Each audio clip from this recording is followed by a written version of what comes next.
Ever underestimate the heart of a champion. Στο The Winner λατρεύουμε να κάνουμε αφιερώματα. Είτε μιλάμε για γραπτό λόγο, είτε μιλάμε για podcast ηχητικό δηλαδή, είτε μιλάμε για βίντεο, reels, σορτάκια κτλ. Αυτά που βρίσκεται στο Instagram, στο TikTok, στο Facebook, στο YouTube. Ξεχνάω κάτι, το Spotify εννοείται για τα podcasts. Αφιερώματα να είναι και ό,τι να είναι. Μπάσκετ, ποδόσφαιρο, wrestling, με διασύμους, celebrities που σας έχω κάνει, το Robbie Williams συγκεκριμένα και την Port Vale. Ξαναρίξτε του μια ματιά, σορτάκι είναι. Η Port Vale αγωνίστηκε για πρώτη φορά στην ιστορία της στα τελικά του FA Cup. Θα βρει απέναντί της την Chelsea. Και επειδή ποτέ δεν ξέρεις, FA Cup ισούται με το θεσμό των εκπλήξεων. Anyway, για σήμερα έχουμε μπάσκετ. Και τι μπάσκετ? Εν ώψη του αγώνα μεταξύ του ΠΑΟΚ και του Περιστερίου για τα προημιτελικά του Champions Cup, σκέφτηκα ότι θα ήταν πάρα Europe Champions Cup, για να το πούμε σωστά. Σκέφτηκα λοιπόν ότι θα ήταν πάρα πολύ ωραίο να ετοιμάσουμε ένα αφιέρωμα το οποίο θα μας θυμίσει σχεδόν όλες τις ευρωπαϊκές, παύλα ελληνικούς εμφυλίους αναμετρήσεις του μπάσκετ στην Ευρώπη. Τι γίνεται τώρα?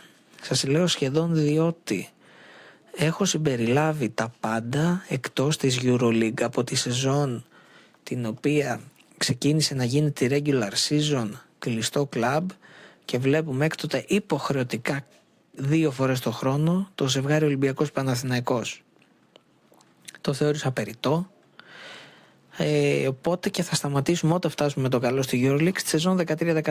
Τελευταία φορά που είδαμε καθαρούς εμφυλίους και συγκεκριμένα μιλάμε για την τότε φάση του Top 16 της διοργάνωσης. Από εκεί και πέρα έχουμε συμπεριλάβει τα πάντα. Europe Champions Cup, το σημερινό Champions League, Europe League, Corats, Saporta, Champions League όπως υπάρχει, EuroLeague, Eurocup. Ξεχνάω κάτι? Uleb, η παλιά ονομασία του Eurocup. Εννοείται τα προγενέστερα κύπελα πρωταθλητριών, έτσι. Λοιπόν, πάμε να ξεκινήσουμε. Θέλω να ξεκινήσουμε από τη σεζόν 2002-03, το τότε FIBA Europe Champions Cup, το σημερινό Champions League δηλαδή, το οποίο, προσέξτε, κόνσεπτ ήταν 3 περιφέρειες, Βορράς, Νότος και Δύση, 11 όμιλοι και 5 ελληνικοί σύλλογοι. Ο ΠΑΟΚ, ο Άρης, το Περιστέρι, το Μαρούσι και ο Πανιώνιος. Εξ αυτών είδαμε 2 διαφορετικές ελληνικές μονομαχίες. Πρώτον το ζευγάρι Άρης Μαρούσης, τον όμιλο που ήταν, θυμάμαι καλά, ήταν group 5, τόσο πέρυσι σημασία έχει, τις οποίες αναμετρήσεις είδαμε μία να κερδίζει ο Άρης 87-78 στη Θεσσαλονίκη και μία το Μαρούσι 90-78. Ο Άρης, να σας πω, ότι προχώρησε στη διοργάνωση και στα ημιτελικά πέτυχε το Περιστέρι σε μόνο μάτς, το οποίο και κέρδισε με 86-84. Ο Άρης κατέκτησε και την κούπα. Για την ίδια διοργάνωση, την εμέσως επόμενη σεζόν, ο Άρης ξανά παίξε με το Μαρούσι στα προημιτελικά και σε 3 αγώνες είχαμε 85-76 υπέρ του Αμαρουσίου, 193 υπέρ του Άρη και στον τρίτο αγώνα επικράτησε το Μαρούσι 99-90. Την εμέσως επόμενη σεζόν 2004-05 είχαμε το ίσως πιο κουφό ζευγάρι από όλα όσα θα ακούσουμε στο απόψινό επεισόδιο. Ο λόγος για τον Ηρακλή εναντίον της Ολύμπια Λάρισσας. Οι Σαλονικείς πήραν την πρώτη αναμέτρηση με 73-65, τη δεύτερη την πήραν οι Λαρισινοί με 68-63. Για την ιστορία, αμφότερες οι ομάδες αποκλείστηκαν στην πρώτη φάση διοργάνωσης, οπότε μικρό το κακό, ελάχιστη σκόνη που σκόθηκε. Θα πάμε λίγο πιο πίσω, θα πάμε στη δεκαετία του 90 και θα πιάσουμε το κύπελο Κόρατς. Κρατήστε το αυτό. Το κύπελο Κόρατς ήταν η τότε τρίτη τη τάξη διοργάνωση και θα ξεκινήσουμε από τη σεζόν 96-97. Σεζόν κατά την οποία ο Άρης πέτυχε το Περιστέρι στα προημιτελικά. Γενικά ο Άρης είχε ένα κόλλημα έτσι να παίζει με ομάδες πόλης Αττικής, όπως έκανε και με το Μαρούσι. Την πρώτη αναμέτρηση την κέρδισε το Περιστέρι με 71-64, αλλά λύγησε στο Αλεξάνδριο με 75-65 και για 3 πόντους πέρασε ο Άρης. Ο Άρης κέρδισε και τη διοργάνωση, όπως έγινε και με το Μαρούσι. Του φαίνανε γούρι οι προκρίσεις. Πάμε σεζόν 99-2000, φάση των 32.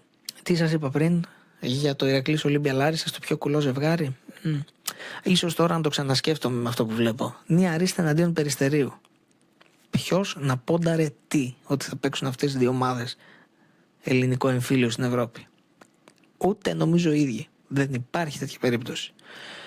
Όπως και να έχει, την πρώτη αναμέτρηση την κέρδισε το Περιστέρι με 80-73 και στη δεύτερη πάλι κέρδισε με 66-63.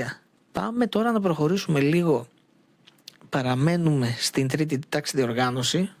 Ερχόμαστε λίγο πιο πρόσφατα, όπου η FIBA έχει δημιουργήσει εσείς το Champions League και τη σεζόν 18-19, την αμέσως δηλαδή επόμενη από αυτή που κατέκτησε ΑΕΚ το 18, η τροπαιούχος τότε ΑΕΚ αντιμετωπίζει τον ΠΑΟΚ στη φάση το 16.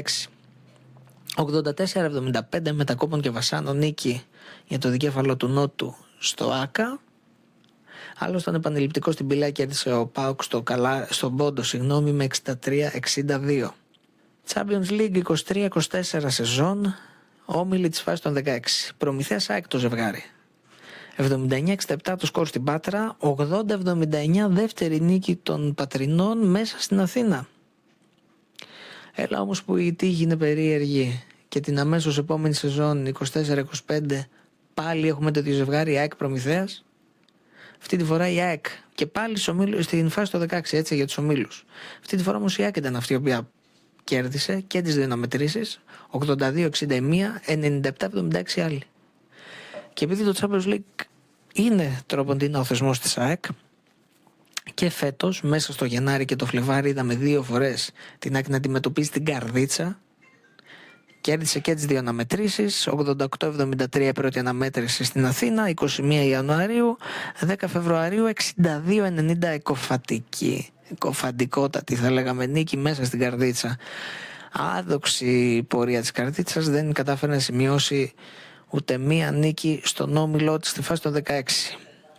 Πάμε τώρα πίσω στη δεκαετία των 90's, πάμε να θυμηθούμε το κύπελλο Σαπόρτα. Προημιτελικά της διοργάνωσης, τα οποία η ΑΕΚ αντιμετώπισε τον Ηρακλή. Πρώτο μάτς 84-73. Πολύ αξιόλογος ο Ηρακλής εκείνης της εποχής. Ήταν η νέα φουρνιά, έτσι, που βγαίνανε Διαμαντίδης, Κορτσιανίτης, Λάζαρος Παπαδόπουλος, Χατζιβρέτας. Ήταν το νέο αίμα του Ηρακλή, το οποίο θα απασχολούσε την Ελλάδα για 5 σεζόν μπροστά. Και σας θυμίζω ότι οι προλαλήσαντες ήταν όλοι βασικά στελέχη της Εθνικής και το χρυσό το 2005 και στο αργυρό το 2006 στο παγκόσμιο κύπελλο στη Σαϊτάμα. Λοιπόν, ΑΕΚ Ηρακλής 84-73, Ηρακλής ΑΕΚ 70-73, 2-2 για τους κυτρινόμαυρους. Κύπελλο Σαπόρτα σεζόν 2000-2001, φάση το 16. Ακόμη μια φορά που ο Άρης αντιμετωπίζει ελληνική ομάδα, ομάδα της Αττικής πιο σωστά, και συγκεκριμένα δεύτερη φορά το Μαρούσι.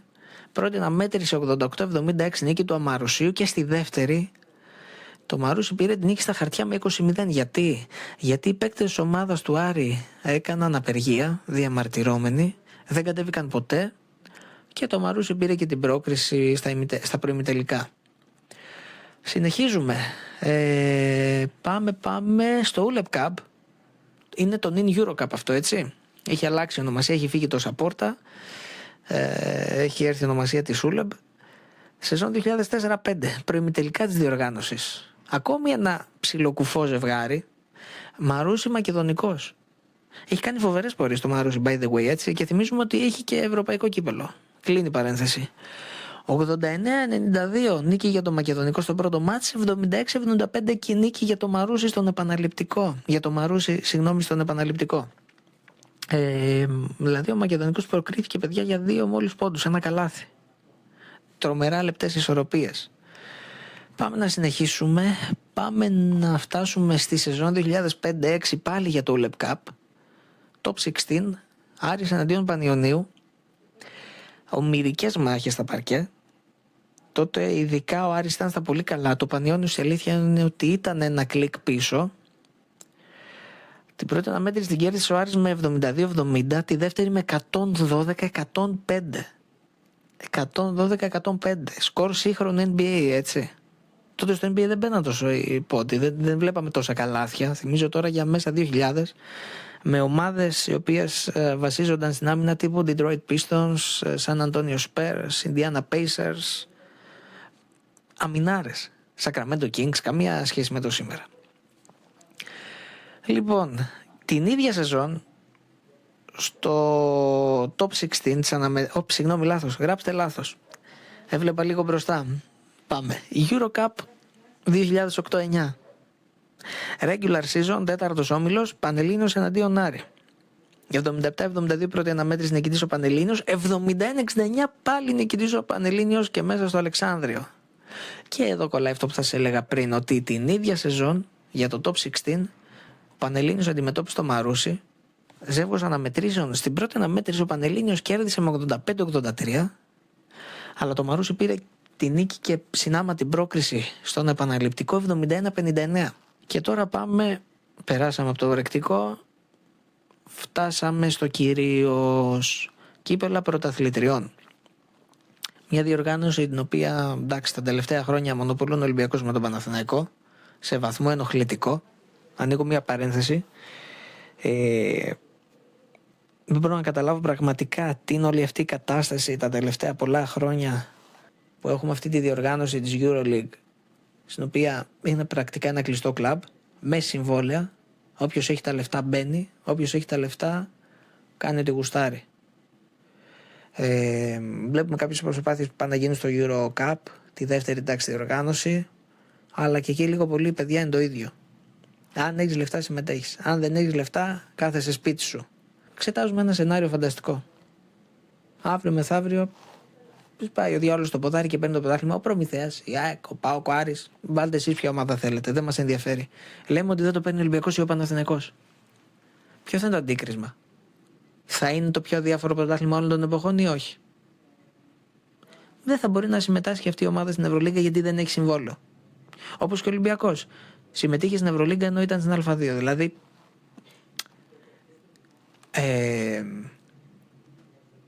Θεωρώ τεράστια απογοήτευση το όλο κόνσεπτ. Οφείλω να το πω. Γι' αυτό και κρατάω τόσο ώρα αυτή την παρένθεση. Και με θλίβει πολύ όταν βλέπω ότι υπάρχει τέτοια προσήλωση, ενώ βλέπουμε καθημερινά ότι είναι τόσοι παράγοντες οι οποίοι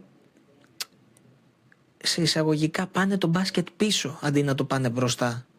Όταν γίνονται όλα αυτά κλειστά κλαμπς και ζημιώνεις όλους τους άλλους για να επιβιώσουν αυτά τα 20-22 κλαμπ που είναι στην Ευρωλίγκα συν τα υπόλοιπα του EuroCup, πρέπει να οφείλεις λίγο να σκεφτείς και τις συνέπειες. Πώς θα εξελιχθείς εσύ σαν μικρότερος όταν δεν είσαι κίνητρο, οικονομικό κυρίως. Επιπρόσθετα πάνω σε αυτό, πριν 3-4 χρόνια είχε προκύψει στο ποδόσφαιρο το ζήτημα της European Super League. Θυμάστε τη διοργάνωση? Όχι. Να σας θυμίσω λοιπόν λίγο πολύ ότι ήταν μια διοργάνωση στην οποία θα συμμετείχαν με συμβόλαια, έτσι θελικά αν το θέλετε, έτσι, 5-6 κλαμπ από την Αγγλία, 5-6 κλαμπ από την Ισπανία, 3-4 από την Ιταλία, τα top ας πούμε κλαμπ. Arsenal, Tottenham, Manchester United, Manchester City, Liverpool, Chelsea από την Αγγλία, Μπαρτσελώνα, Ατλετικό Μαδρίτης, Ρεάλ Μαδρίτης και 2-3 ακόμα από την Ισπανία και ούτω καθεξής. Είχε ξεσηκωθεί όλη η ποδοσφαιρική Ευρώπη, ότι τι είναι αυτά που κάνετε, καταστρέφετε τον ανταγωνισμό. Και άμα η West Ham, ξέρω εγώ, τερματίσει τετράδα θα την ακυρώσετε. Και άμα η Villa τερματίσει τετράδα όπως και το έκανε, την ακυρώνετε. Και αν η Newcastle όπως και αυτή τερμάτισε τετράδα, δεν θα μπορούσε να εξασφαλίσει συμμετοχή στο Champions League και όλα θα πηγαίνανε στο βρόντο κτλ. Όλα υπέροχα, όλα ανθυρά, όλα φανταστικά. Στο μπάσκετ, γιατί δεν το εξετάζουμε με το ίδιο πρίσμα. Δηλαδή, τι βαρύτητα υπάρχει στο μπάσκετ που δεν υπάρχει στο ποδόσφαιρο? Γιατί αυτά ακριβώς που σας λέω τώρα οφείλονται στο ότι το μπάσκετ ήταν ανοιχτό. Δεν ήταν με κλειστά συμβόλαια. Τέλος πάντων, κλείνω κάπου εδώ την παρένθεση. Το βγάλα από μέσα μου, το μοιράστηκα μαζί σας. Ίσως αξίζει και ένα ξεχωριστό αφιέρωμα να συζητήσουμε λίγο για το κατά πόσο κάνει καλό αυτή η διάσπαση μεταξύ FIBA και EuroLeague. Και ηρωνικά εννοείται το πόσο κάνει καλό. Δεν το συζητώ αυτό. Και πόσο έχει χαθεί το ενδιαφέρον. Και συνεχίζω. Πάμε πίσω στα δικά μας. Κύπελλο πρωταθλητριών θα ξεκινήσουμε από τη σεζόν 93-94. Ημιτελικά. Ο πρώτος εμφύλιος, ελληνικός εμφύλιος διοργάνωση αυτή. Final Four. Ολυμπιακός Παναθηναϊκός 77-72. Ομηρική μάχη. Ωραίο μπάσκετ, δυνατό. Υπάρχει νομίζω όλο στο ίντερνετ. Άλλης εποχής μπάσκετ εννοείται, έτσι. Επιθέσεις 30 δευτερολέπτων. 2 ημίχρονα. Περισσότερο ξύλο αν το θέλετε. Άλλες εποχές πιο αργό μπάσκετ, αλλά Εντάξει, μιλάμε τώρα για τον πρώτο ελληνικό εμφύλιο. Κύπελλο Πρωταθλητριών 94-95. Είχαμε 3 ελληνικές ομάδες εκείνη τη χρονιά. ΠΑΟΚ, Παναθηναϊκό, Ολυμπιακό. 3 ομαδάρες αν θέλετε. Στον πρώτο όμιλο λοιπόν της διοργάνωσης ο Παναθηναϊκός βρήκε απέναντί του τον ΠΑΟΚ. 72-63 πρώτη αναμέτρηση, 80-70 η δεύτερη. Παρ' όλα αυτά μόνο ο Παναθηναϊκός πέρασε και βρήκε ξανά στα ημιτελικά της ίδιας χρονιάς τον Ολυμπιακό. Ιτήθηκε και πάλι με 58-52. Να σημειώσουμε ότι και στους 2 τελικούς ο Ολυμπιακός ιτήθηκε, στον ένα από την Μπανταλώνα, στον άλλον 94 από την Μπανταλώνα για να είμαστε λίγο πιο συγκεκριμένοι, το 95 από τη Ρεάλ Μαδρίτης, του Σαμπόνις. Το κύπελλο πρωταθλητριών έχει γίνει EuroLeague, έχουμε πάει αισίως στη σεζόν 95-96. Ο φοβερός Ηρακλής της προηγούμενης χρονιάς είχε φτάσει έως τα ημιτελικά του κυπέλλου κυπελούχων, είχε αποκλειστεί από την Νταουγκρέ σε 3 αγώνες. Μάλιστα θα μπορούσε να έχει πάρει την πρόκριση αν δεν είχε αστοχήσει στο τελευταίο σουτ της δεύτερης αναμέτρησης. Αντιμετωπίζει λοιπόν αυτή τη φορά τον Ολυμπιακό στη regular season. Ο Ολυμπιακός κέρδισε και τις 2 αναμετρήσεις, 69-63 στο Ιβανόφιο, 76-62 στο ΣΕΦ. Προκρίθηκε, έφτασε μέχρι και τη φάση των 16, αποκλείστηκε προώρα από τη Ρεάλ Μαδρίτης. Σεζόν 96-97, Ευρωλίγκα, προημιτελικά. Ολυμπιακός εναντίον Παναθηναϊκού, πράξη τρίτη. Πρακτικά τρίτη και τετάρτη, γιατί μιλάμε για 2 αναμετρήσεις. Αμφότερης κέρδισε ο Ολυμπιακός. 49-69 στο ΆΚΑ, 65-57 στο ΣΕΦ. Ήταν η χρονιά που κατέκτησε ο Ολυμπιακός το πρώτο του κύπελλο Ευρωλίγκας. Να θυμίσουμε ότι την αμέσως προηγούμενη σεζόν ο Παναθηναϊκός είχε κερδίσει το πρώτο δικό του τρόπαιο στο Παρίσι. Ευρωλίγκα σεζόν 98-99, regular season, group νούμερο 7. ΠΑΟΚ εναντίον Ολυμπιακός. Πόσοι ξέρουν για αυτό το ζεύγος αναμετρήσεων? Κανείς, θα σας πω εγώ. Πρώτη αναμέτρηση, σαρωτική νίκη του ΠΑΟΚ με 71-57. Ο Ολυμπιακός απάντησε στο ΣΕΦ με 72-66. Ο Ολυμπιακός εκείνη τη χρονιά έφτασε μέχρι και το Final Four, ιτήθηκε από την Ζάλγκιρις, μετέπειτα πρωταθλήτρια Ευρώπης. Και πάμε στη σεζόν 99-2000.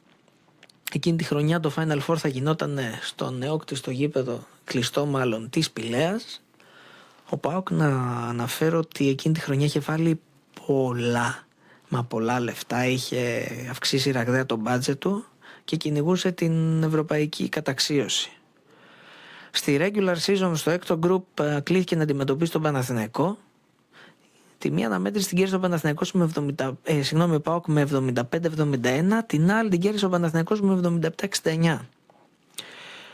Ο Παναθηναϊκός έφτασε μέχρι την κορυφή της Ευρώπης, πήρε το κύπελλο μέσα στην Πηλαία, ο ΠΑΟΚ αποκλείστηκε νωρίτερα και μάλιστα οι δύο τους παίξανε και για το ελληνικό πρωτάθλημα. Ήταν το ζευγάρι των τελικών, καθώς ο ΠΑΟΚ είχε αποκλείσει με 2 νίκες τον Ολυμπιακό στα ημιτελικά. Τελικά ο Παναθηναϊκός έκανε και τον double. Πάμε τώρα στην ίσως πιο περίεργη χρονιά της Ευρωλίγκας σε ό,τι αφορά τις ελληνικές ομάδες. Σεζόν 2001-2, top 16. 7ος όμιλος, ο οποίος αποτελούνταν από 4 ομάδες, 3 εκ των οποίων ελληνικές. Μαζί λοιπόν με την Ολύμπια Λιουμπιάνας, η ΑΕΚ, ο Παναθηναϊκός και ο Ολυμπιακός κυνηγούσαν 2 θέσεις για το top 8, για τα προημιτελικά. Οπότε είχαμε 6 συνολικά αναμετρήσεις. 2 ΑΕΚ Ολυμπιακός, 2 ΑΕΚ ΠΑΟΚ, Παναθηναϊκός, γλώσσα λανθάνουσα, και 2 Παναθηναϊκός Ολυμπιακός. Η ΑΕΚ ιτήθηκε 2 φορές από τον Ολυμπιακό, 75-66 και 75-69. Από τον Παναθηναϊκό ιτήθηκε εξίσου 2 φορές, 96-92 και 73-66. Και από μία νίκη είχαν στα μεταξύ τους Ολυμπιακός και Παναθηναϊκός. 88-78 Παναθηναϊκός, 92-75 Ολυμπιακός. Παρά τα αυτά, ενώ η ΑΕΚ ήταν εκτός παιχνιδιού, ο Ολυμπιακός θα μπορούσε να ήταν η ομάδα η οποία θα έπαιρνε την πρόκριση αν δεν είχε κάνει αυτή την αυτοκαταστροφική εντός έδρας ήττα από την Ολύμπια μέσα στο ΣΕΦ. Προκρίθηκε ο Παναθηναϊκός, έφτασε μέχρι τον τελικό της Μπολόνια, εκεί όπου κέρδισε την Κίντερ και έκανε δικό του το τρίτο του τρόπαιο. Πάμε στην Ευρωλίγκα τη σεζόν 8-9. Μετά από 7 λοιπόν χρόνια, ο Ολυμπιακός και ο Παναθηναϊκός κλήθηκαν να αντιμετωπίσουν ένας τον άλλον, το έννοιο ντέρμπι και τα λοιπά, ωραία που λέμε, για τα ημιτελικά της διοργάνωσης. Θυμίζουμε ότι ο Ολυμπιακός ήταν εκείνες οι πρώτες χρονιές των Αγγελόπουλων, ήταν, αν θυμάμαι καλά, η 4η ή 5η τέταρτη χρονιά, πέμπτη σεζόν, ανάλογα πώς το εξετάζεις, με τους νέους ιδιοκτήτες στο τιμόνι. Είχαν βάλει πάρα πολλά λεφτά. Είχαν φέρει παικταράδες, είχαν φέρει Τσίλντρες, Βούισιτς, Χαλπερίν. Είχαν επαναπατρίσει τον Παπαλουκά από τη Ρωσία που έπαιζε τότε στη Τσέσεκα Μόσχας. Είχαν φέρει τον άσημο τότε Πάτρικ Μπέβερλι. Είχαν φέρει στον πάγκο του Ολυμπιακού Γιώνας Κασλάουσκας, μετά ακολούθησε ο Πίνι Γκέρσον από τη Μακάμπι και κατέληξε να ολοκληρώνει τη σεζόν εκείνη ο Παναγιώτης Γιαννάκης, και απέναντι είχε τον σπουδαίο Παναθηναϊκό των 4 τότε ευρωπαϊκών τροπαίων του Ζέλικο Μπράντοβιτς. Τελικά ο Παναθηναϊκός πήρε και την νίκη για ένα καλάθι 84-82. Στον τελικό κέρδισε τον τελικό του Βερολίνου και την Τσεσεκά, 5ο ευρωπαϊκό πρωτάθλημα. Σεζόν 9-10. Είχαμε λοιπόν και στα προκριματικά της διοργάνωσης ελληνικό ντέρμπι. Το Μαρούσι αντιμετώπισε τον Άρη μετά από πολλά χρόνια. Το Μαρούσι το οποίο ήταν αυτό το οποίο προκρίθηκε θριαμβευτικά. Ιτήθηκε στη μία αναμέτρηση 67-69, αλλά στην επαναληπτική σκόρπισε τον Άρη με το εκοφαντικό, παιδιά, 89-60. 89-60, έτσι. Let that sink in, που λένε και οι φίλοι μας οι Αμερικάνοι. Μάλιστα το Μαρούσι έφτασε μέχρι το top 16. Είχε εξαιρετικά αξιοπρεπή πορεία. Στο top 16 πέτυχε και 2 νίκες και μάλιστα θα μπορούσε να είχε κάνει και τρίτη νίκη, η οποία θα του χάριζε και την πρόκριση στα προημιτελικά. Μία εκ των 2 νικών την πέτυχε απέναντι στον Παναθηναϊκό. 80-78. Ο Παναθηναϊκός κέρδισε τον παραληπτικό 82-79. Αν το Μαρούσι είχε κάνει τον double, όπως σας είπα και νωρίτερα, θα ήταν στο top 8 και πιθανότατα η ευρωπαϊκή ιστορία θα είχε γραφτεί πολύ διαφορετικά για το Μαρούσι. Και για να κλείσουμε και αυτό το κεφάλαιο, EuroLeague σεζόν 13-14, top 16 πέμπτος όμιλος, Παναθηναϊκός εναντίον Ολυμπιακού, 62-66. Νίκη για τον Παναθηναϊκό στο ΆΚΑ, 68-65. Νίκη για τον Ολυμπιακό στο ΣΕΦ με buzzer beater του Σπανούλη, αν θυμάστε, αυτό το οποίο πανηγύριζε στην court side δίνοντας τα αυτιά του, που είχε γίνει έτσι ένας χαμός. Κάπου εδώ κλείνουμε και το αφιέρωμα. Όπως σας είπα και στην αρχή, δεν θα κάνουμε μνήα στις αναμετρήσεις από τη σεζόν 16 και 17 και έπειτα στη EuroLeague, γιατί ήταν το σύστημα, ξεκίνησε τότε να λειτουργεί μάλλον αυτό το περιβόητο σύστημα του κλειστού κλαμπ που λέω, που έγινε μία ενιαία regular season και βλέπεις κάθε χρόνο 2 φορές Ολυμπιακό εναντίον Παναθηναϊκό. Κράτησα τα κατεμέ σημαντικά, τα κατεμέ ενδιαφέροντα. Ελπίζω να σε έκανε σοφότερο σε αυτό το αφιέρωμα. Ελπίζω να θυμηθήκαμε μάλλον ωραία χρόνια, να καταλάβαμε λίγο την αξία του ελληνικού μπάσκετ στην Ευρώπη, και με την ευχή αυτό το νέο ζεύγος αναμετρήσεων ΠΑΟΚ Περιστερίου για τα προημιτελικά της διοργάνωσης του Europe Cup, πρώτον να μας χαρίσει ωραίο θέαμα, δεύτερον μία εκ των 2 να φτάσει έως και την κατάκτηση του τίτλου, και τρίτον να του δώσουμε κι εμείς λίγο του χώρου το ενδιαφέρον που του αξίζει. Καλή συνέχεια.